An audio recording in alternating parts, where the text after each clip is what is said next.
Hi అండి. ఈరోజు మా ఇంటి స్పెషల్ పాలాకు మెంతాకు పప్పు. 1.5 టీ గ్లాస్ అంత కందిపప్పుని 3-4 టైమ్స్ బాగా వాష్ చేసుకొని ఒక 2 గ్లాస్ వాటర్ యాడ్ చేసి ఒక హాఫ్ అన్ అవర్ నానబెట్టుకోవాలి. ఇలా నానబెట్టుకున్న కందిపప్పులో పాలాకు మెంతాకు బాగా వాష్ చేసుకొని, మెంతాకు క్వాంటిటీ కొంచెం ఎక్కువ ఉండేలాగా చూడండి పాలాకుతో పోలిస్తే. అందులో ఒక హాఫ్ ఆనియన్, ఒక 5 టమాటోస్, కొంచెం అంత చింతపండు, టేస్ట్కి సరిపడా పచ్చిమిర్చి, వీటన్నిటిని కట్ చేసి పెట్టుకోండి.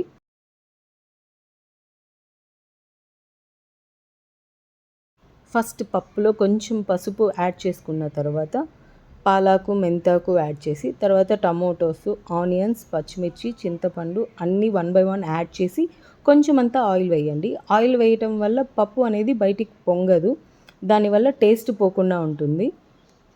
చాలామంది పాలాకు పప్పు చేస్తారు, మెంతాకు పప్పు చేస్తారు, కానీ ఈ రెండింటిని కలిపి పప్పు చేయటం వల్ల చాలా టేస్ట్ ఉంటుంది.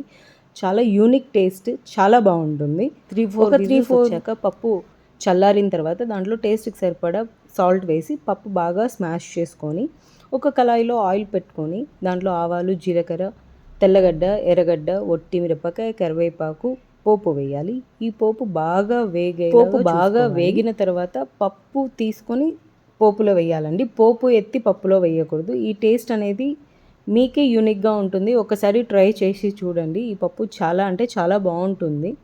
Try it. Please like, share, subscribe. Thank you for watching.